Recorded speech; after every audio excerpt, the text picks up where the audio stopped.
মধ্যপ্রাচ্যে উত্তেজনা চরমে পৌঁছেছে। এই প্রেক্ষাপটে বিশ্ববাজারে তেলের দাম উল্লেখযোগ্য হারে বেড়েছে। হরমুজ প্রণালীর কাছে একাধিক জাহাজে ক্ষেপণাস্ত্র হামলা এবং ইরানের হুঁশিয়ারির পর সরবরাহ ব্যবস্থা নিয়ে গভীর উদ্বেগ তৈরি হয়েছে।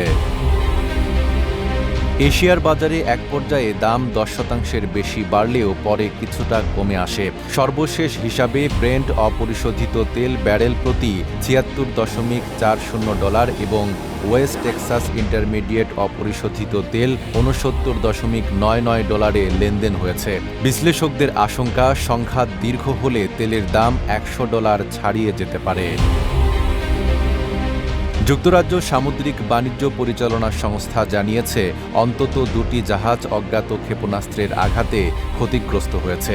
জাহাজ তথ্য বিশ্লেষণ প্ল্যাটফর্ম কেপলার জানিয়েছে, প্রায় 150টি তেলবাহী জাহাজ হরমুজের বাইরে নোঙর করে অপেক্ষা করছে।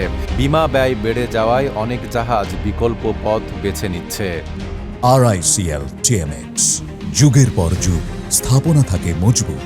এই পরিস্থিতিতে উৎপাদনকারী জোট পেট্রোলিয়াম রপ্তানিকারক দেশগুলোর সংস্থা ওপেক দৈনিক 2,06,000 ব্যারেল উৎপাদন বাড়ানোর ঘোষণা দিলেও বাজারে বড় স্বস্তি আসেনি।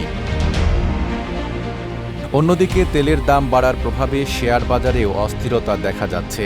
ওয়াল স্ট্রিটের প্রধান সূচকগুলোর ফিউচার কমেছে। ইউরোপীয় বাজারেও একই প্রবণতা। কিছু মধ্যপ্রাচ্যের দেশ বিশেষ পরিস্থিতির কথা উল্লেখ করে শেয়ার বাজারে লেনদেন সাময়িক বন্ধ রেখেছে। বিশ্লেষকদের মতে, হরমুজ প্রণালীতে জাহাজ চলাচল স্বাভাবিক না হলে বৈশ্বিক জ্বালানি সরবরাহে দীর্ঘমেয়াদী প্রভাব পড়তে পারে। নাইম আরাবি, ঢাকা পোস্ট।